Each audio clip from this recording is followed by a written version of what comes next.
देखिए, रेखा गुप्ता को दिल्ली का मुख्यमंत्री बनाकर भारतीय जनता पार्टी ने एक साथ कई लक्ष्यों को साधा है। इससे महिलाएं भारतीय जनता पार्टी की ओर तो आकर्षित होंगी ही, साथ ही वंशवाद की राजनीति करने वाली पार्टियों पर भी जबरदस्त निशाना साधा गया है।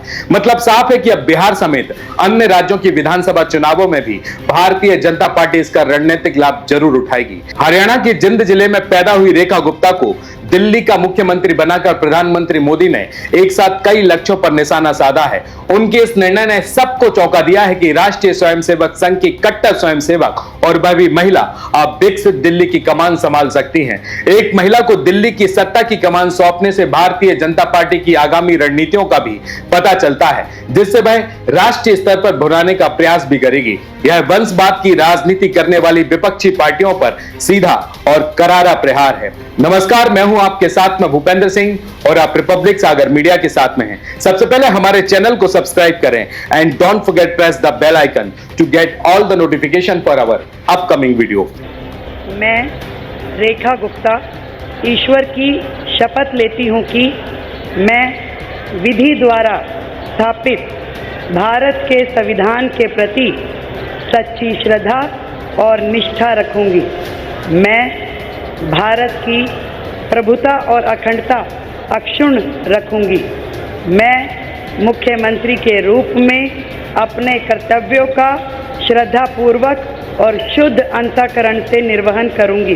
भारतीय जनता पार्टी ने पूर्व प्रधानमंत्री लाल कृष्ण आडवाणी के उस कथन को सही साबित किया कि भारतीय जनता पार्टी एक अलग पार्टी है। आडवाणी की बात से सीख लेते हुए प्रधानमंत्री मोदी ने कांग्रेस को चुनौती दी है कि उसने कब ओबीसी या दलित परिवार को सम्मान दिया है, जबकि एक ही परिवार से मां, बेटा और बेटी सांसद बने हुई हैं। दिल्ली में मुख्यमंत्री के रूप में रेखा गुप्ता का चयन समाजवादी पार्टी के अखिलेश यादव, राष्ट्रीय जनता दल के तेजस्वी यादव और आम आदमी पार्टी के अरविंद केजरीवाल पर भी करारा प्रहार है। अब इससे स्पष्ट संकेत मिलते हैं कि प्रधानमंत्री मोदी इस साल के अंत में होने वाले विधानसभा चुनावों के दौरान अपने इस निर्णय को भुनाएंगे।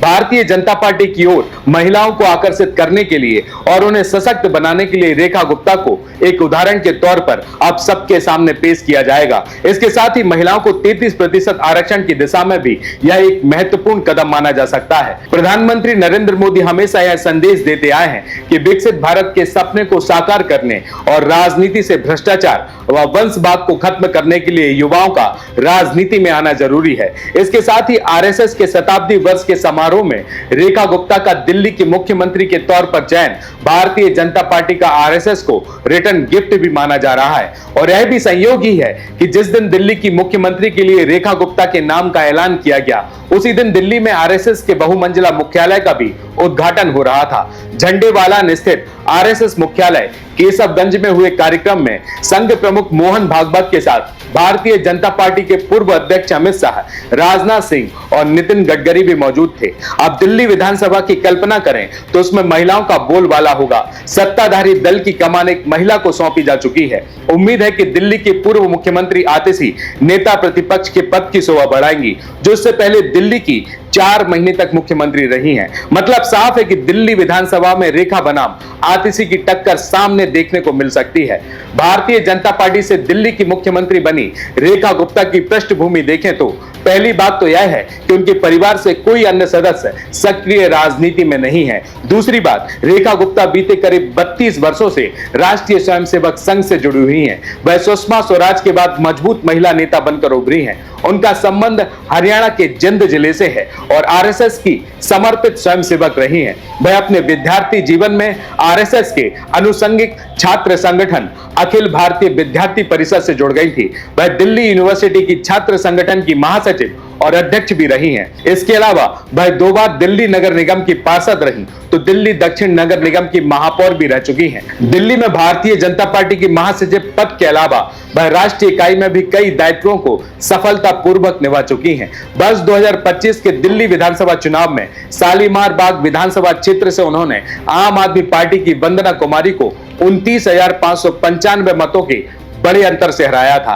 रेखा गुप्ता को मुख्यमंत्री बनाए जाने को राजनीतिक हलकों में ऐतिहासिक रूप से देखा जा रहा है, क्योंकि देश भर में भारतीय जनता पार्टी और उनके सहयोगियों की जहां भी सरकार है, उनमें से वह पहली महिला मुख्यमंत्री हैं। इसके अलावा रेखा गुप्ता की राजनीति में जमीनी स्तर पर सक्रियता, संगठनात्मक कौशल और शालीमार बाग से बड़ी जीत उनके मुख्यमंत्री पद पर पहुंचने के बड़े आधार बने हैं। रेखा गुप्ता की पहचान सामुदायिक विकास, महिला सशक्तिकरण और शैक्षिक सुधारों पर जोर देने के लिए भी होती है। भारतीय जनता पार्टी ने रेखा गुप्ता के बहाने न केवल दिल्ली की महिलाओं को साधा है, बल्कि अब आगामी चुनावों पर उनका पूरा फोकस आधी आबादी पर होने जा रहा है। तो वहीं इसके अलावा बिहार में होने वाले विधानसभा चुनावों के लिए भारतीय जनता पार्टी ने अपनी पूरी बिसात बिछा दी है। इसके बाद अगले साल मध्य तक 3 प्रमुख राज्यों यानी कि पश्चिम बंगाल, केरल और तमिलनाडु का नंबर है और उनमें भी भारतीय जनता पार्टी बड़ी बढ़त हासिल करने के लिए प्रयासरत है। इसके लिए रेखा गुप्ता के ऊपर काफी दारोमदार होगा कि भाई अपनी पार्टी के एजेंडे में कैसे फिट बैठती हैं। भारतीय जनता पार्टी की ओर से दिल्ली विधानसभा चुनाव के दौरान महिलाओं को 2,500 रुपए देने और यमुना की सफाई जैसे अनेक वादे किए गए। इनमें महिलाओं को प्रत्यक्ष तौर पर रुपए देने का वादा राष्ट्रीय फलक पर असर छोड़ेगा। यदि भारतीय जनता पार्टी ने अपने किए गए वादे के अनुसार महिलाओं के खाते में हर माह रुपए भेजने शुरू कर दिए तो निश्चित रूप से इसका बड़ा संदेश जाएगा, क्योंकि राष्ट्रीय राजधानी दिल्ली में देश भर के लोग रहते हैं। उनमें लाभान्वित होने वालों में सबसे ज्यादा पूर्वी क्षेत्र यानी कि बिहार और बंगाल के लोग ही होंगे, जहां आगामी वर्षों में विधानसभा चुनाव होने वाले हैं। अब ऐसे में भारतीय जनता पार्टी की योजना में बिहार और बंगाल के लिए भी महिलाओं को लुभाने वाले वादे जरूर होंगे, क्योंकि भारतीय जनता पार्टी शासित अन्य राज्यों जैसे उड़ीसा, मध्य प्रदेश, महाराष्ट्र और छत्तीसगढ़ में पहले से ही महिलाओं को एक निश्चित सम्मान राशि प्रदान की जा रही है। दिल्ली में भी वह महिलाओं को सम्मान राशि देकर जरूर साबित करना चाहेगी कि वह जो गारंटी देती है उसे पूरा करती है। इसके बारे में आपका क्या सोचना है, कमेंट सेक्शन पर जरूर बताएं। नमस्कार।